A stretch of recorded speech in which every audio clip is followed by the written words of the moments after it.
Nothing will go on record. The governments also. Mr. Sibal, not Kapil Sibal's speech will go on record now. Please. जी मैं आपका और अपनी party का आभारी हूँ कि आज इस बजट पे जो चर्चा हो रही है मुझे उस पे बोलने का मौका मिला। Madam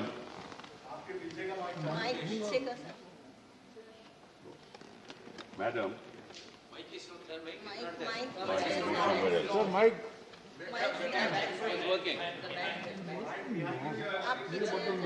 Madam, when I was going through the budget speech, so may I just go back and then sort of maybe put it? Oh, I come in front. Sorry. This one. This one? Yes. Madam, when I was going through the budget speech, I was actually taken in by the key words that you used throughout the speech. Digital, green, climate, Atmanirbhar, made in India, capital expenditure, ease of doing business, tax revenues, GST collection, futuristic economy driven by technology, clean fuel, smart cities. But there were certain words which were missing. What were those? Unemployment, poverty, food security, informal sector, migrants, daily wages, health for all, welfare, social protection, women, youth.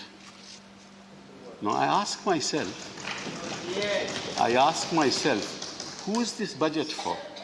Is it for that 1 or 2% of the people at the top who buy all the airports and all the ports? Or is it for, and what's the responsibility of any government and the finance minister?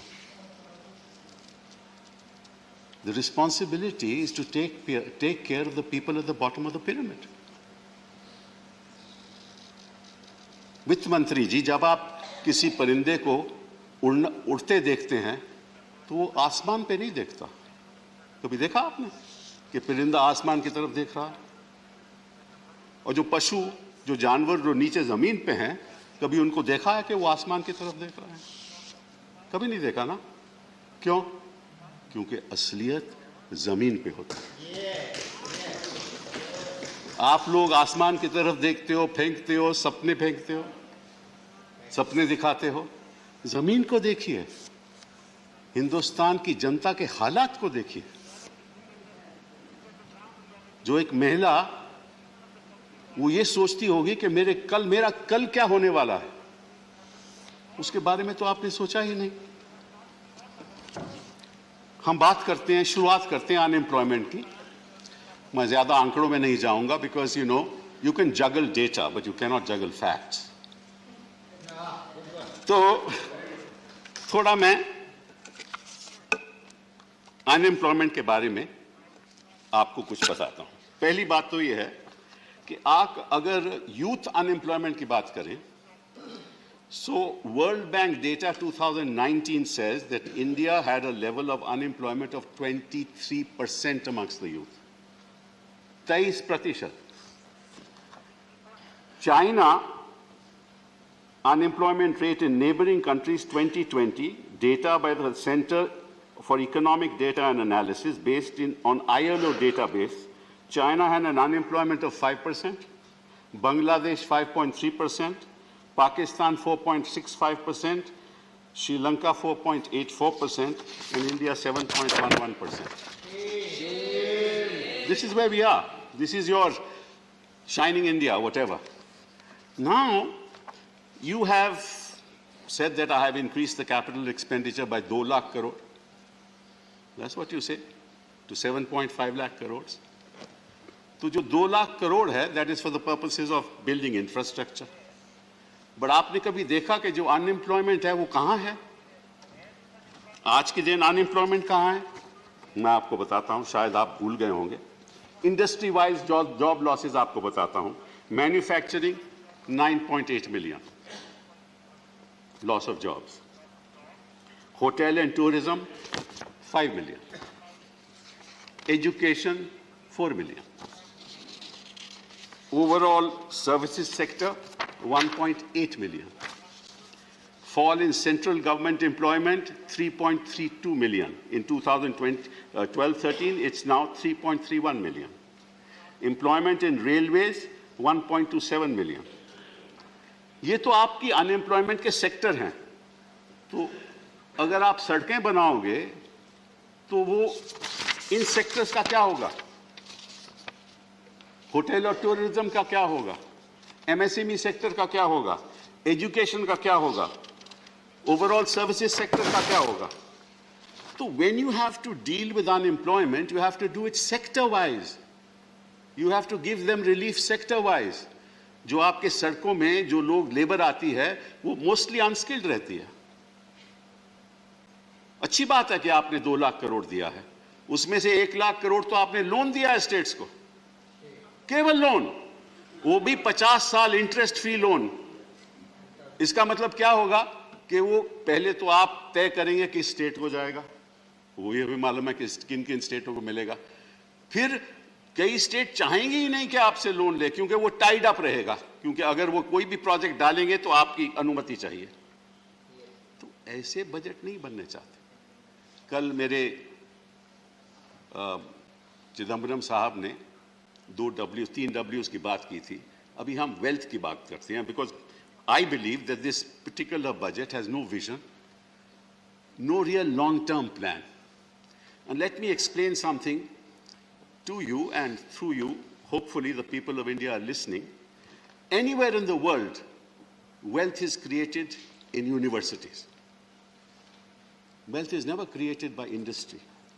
Industry uses the ideas and the innovations that come through young people in the universities and then turn them into goods and services. So if you give benefits to industry, it's not going to create wealth. It is going to create wealth for those individuals, but the real wealth for of the nation will be created in the university system. And let me tell you that, and you would be really shocked. And the other real wealth created will be on the basis of research and development. What kind of investment do you make in research and development? I'll give you some very interesting figures. That's why countries like America are wealthy, and that's why countries like India are where we are. The R&D percentage of GDP, and I'll not go into that, the US spends, mark the figure, $606 billion every year on R&D. What is our expenditure? And this is on PPP terms. Our expenditure is 47 billion. How is this country going to progress? China spends $514 billion on R&D. Countries like Japan spend 172, and they've got much smaller populations, $172 billion. Germany, $131 billion. France, $63 billion. Now, unless you put money in R&D, how will you create wealth? Unless you give your students the freedom, not the kind of freedom that we have seen in JNU, but the freedom to think, to converse, to have the freedom to decide on what to do, to bring about new ideas. If you go to any university in the United States, most of the universities are funded by the government. And in fact, there are businesses who have built campuses in the university system through their investment, aided by government. Now, if you don't give freedom in education, if you don't do investments in research, you're not going to create wealth in this country. And you've seen it in your 2019 budget. Look at the kind of benefits you gave to industry. Reducing the tax to 25%, then to 15%. The total tax now for new industry is 17% if you set up a new industry. No? they are not going to create wealth for the country. They may create some jobs. So I think that this nation should realize that unless we invest in the university system for the ideas, for the IP to be created, what happens in the university system? The IP is created, and then business comes and does prototypes, and after prototypes, they actually see whether it's a viable commercial proposition. उसके बाद फिर वो बनती हैं, industry में जाता है और वस्तुएं बनती हैं और सर्विसेज होती हैं। अगर उसमें आप ध्यान ही नहीं दोगे तो आप कौन से वेल्थ की बात कर रहे हो? तो ये एक बहुत बड़ी भारी समस्या है। और फिर दूसरी बात कि हिंदुस्तान को मैं समझता हूं जैसे हमारे घरों में परिवार है, हिंदुस्तान भी एक परिवार है। और जो माँ होती है वो क्या सोचती है? हमेशा सबसे जो कमजोर बच्चा होता है ना, हमेशा उसके बारे में सोचती है। और अगर कोई कमी रह गई हो, क्योंकि जो अपने आप में ठीक ठाक है, आत्मनिर्भर है बच्चा, उसको तो आप छोड़ देते हैं कि आप आत्मनिर्भर रहो। हम उन लोगों की मदद करेंगे जो आत्मनिर्भर नहीं हैं। इस बजट में आपने देखा कोई मदद दी उनको आपने? ये बड़े दुख की बात है। और आप बात कर रहे हो अमृतकाल। अमृतकाल, मैं तो 2014 से अब तक राहु काल देख रहा हूं। कौन से अमृतपाल की बात कर रहे हो आप? बस अब देखिए ना, ये कौन सा आप अमृतकाल की बात कर रहे हो? ये तो राहु, देखिए ना। और फिर असलियत क्या है? आप फिर यहां पे मैंने कल प्रधानमंत्री को मैं बड़ा अचंभा रहा कि उन्होंने टुकड़े टुकड़े लोगों की बात की। टुकड़े टुकड़े गैंग। अरे भैया मुझे ये बताओ, जो सभ्यता के टुकड़े टुकड़े करता है, जो इतिहास के टुकड़े टुकड़े करता है, जो संविधान के टुकड़े टुकड़े करता है, जो भाईचारा के टुकड़े टुकड़े करता है, वो टुकड़े टुकड़े गैंग का लीडर है।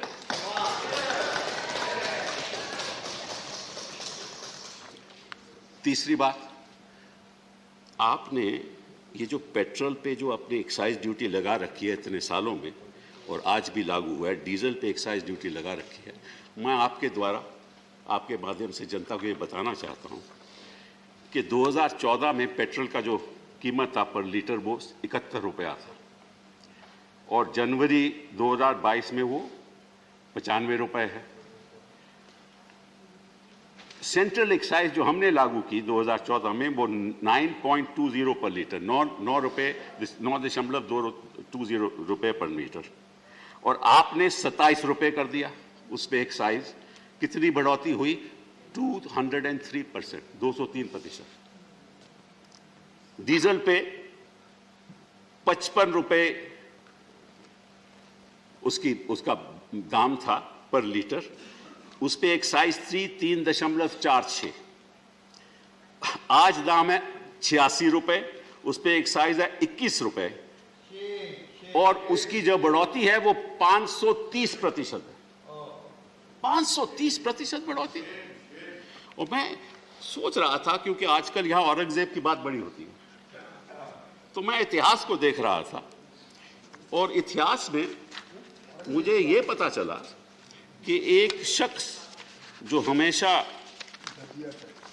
हाँ जजिया की बात हो रही है, जो अहमद शाह था, 1414 में सबसे पहले जजिया उसने लागू किया। उसके बाद अकबर आया, एम्परर अकबर आया, उसने उसको खत्म कर दिया। फिर औरंगजेब आ गया, उसने दोबारा 1679 में लागू कर दिया। और उसने ये कहा कि जो वंचित लोग हैं, जो अनएम्प्लॉयड लोग हैं, उस पर लागू नहीं होगा, जो गरीब लोग हैं उस पे लागू नहीं होगा, जो हमारी रक्षा करते हैं आर्मी के लोग, उस पे लागू नहीं होगा। ऐसा औरंगजेब ने कहा। और आप बात करते हो औरंगजेब की, ये तो औरंग से भी बदतर बात है कि आपने सब पे लागू कर दिया, वो भी 530% और 203%। तो मैं आपसे पूछना चाहता हूं कि आप किस दिशा में जा रहे हो? आपको इतना मालूम नहीं कि जो हमारा गरीब आदमी है और जो मिडिल क्लास भी है, वो जो स्कूटर पे जाता है, जब उसको 95 रुपए 100 रुपए देना पड़ता है, उसको क्या तकलीफ होती होगी?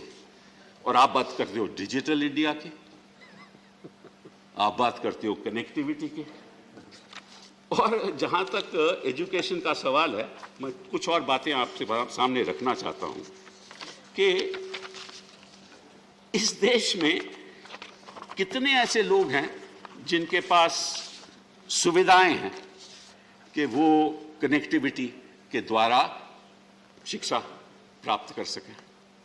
कितने लोग ऐसे हैं? और मैं आंकड़े आज के दिन आपको नहीं देना चाहता, लेकिन बाय एंड लार्ज देहात में लगभग 6 या 8% लोग होंगे जो कनेक्टिविटी कर पाए। 2 साल से बच्चे स्कूल नहीं जा रहे, और आप कह रहे हो कि आप टेलीविजन चैनल्स खोल दोगे, प्रोग्राम बना दोगे। अरे किस झोंपड़ी में टेलीविजन लगेगा, और कहां वो ये सब लेसन्स लगाएंगे? आपको मालूम है? आपका पहले तो मैं वित्त मंत्री जी आपसे कहूंगा कि मेरी एक गुजारिश है, आपकी पार्टी कहेंगे आपको जरा एक इलेक्शन लड़वा दें, फिर आपको पता चलेगा जमीनी हालात क्या है हिंदुस्तान के। और जहां तक मनरेगा सवाल है, आपने उसका देखिए 73,000 करोड़ कर दिया मनरेगा का आपके एलोकेशन। 1,10,000 करोड़ था, उसका 73,000 करोड़ कर दिया, और उसमें आपने लगभग 13,000 करोड़ अभी प्रदेशों को देना है, तो एक्चुअल एलोकेशन केवल 60,000 करोड़। तो आप किस दिशा में जा रहे हो? फिर रही स्वास्थ्य की बात, क्योंकि वो बहुत, जब तक बच्चे का एजुकेशन सही नहीं होगी, स्वास्थ्य सही नहीं होगा, तो हिंदुस्तान की जो संपत्ति है वो आप पैदा कर ही नहीं सकते। आप बच्चों पे ध्यान दो, ये बड़े बड़े लोगों हैं ना, उनको छोड़ दो, क्योंकि उनको मालूम है कैसे वेल्थ बनाना है, वो आपको भी मालूम है, उनको भी मालूम है। वो सुविधाएं उनके पास हैं, जिनके पास सुविधाएं नहीं हैं उनके बारे में सोचो। Actually, आज मैं सुबह I was reading an article by Ranganathan ji, who has been the ex-governor of the Reserve Bank of India, and he said today that look, what is lacking is gross demand shortage. Unless you put money in the hands of people and they spend, the economy will not move forward. The purchasing power. Their purchasing power has to be increased. How do you increase their purchasing power? By reducing Manrega. By not giving them any benefits. Those sectors which have been destroyed by the economy because of the pandemic, you're not at fault at that. You're not at fault at that. इसीलिए आपके प्रधानमंत्री जी को ये जो अमृत काल है उसकी बात नहीं करनी चाहिए, क्योंकि ना वो रहेंगे, ना हम रहेंगे, ना आपके रहनुमा रहेंगे, और ना नफरत के बयान रहेंगे। 2047 तक वो नफरत के बयान भी नहीं रहेंगे। तो आप जरा इस बात पे सोचिए। Just wind up now. In 1 minute, sir. I'll not take more than 1 minute. Don't worry. So the last thing I was talking about was health sector, and I'll just give you a few figures and then I'm done. In the health sector, I just want to tell you one thing, that the health expenditure in select countries in 2018, I don't have the figures after that, I'm sure the finance minister will be able to give them. हमारा जो per capita expenditure in health है वो $172 है, per capita expenditure in health, और Germany का है 771, France का 485, Italy का 853, साउथ कोरिया का 1044 पर कैपिटा, चाइना का $334।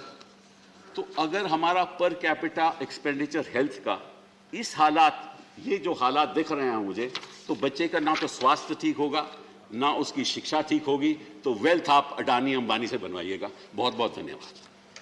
Thank you, Kapil Sibal ji. Now, Sushil Modi.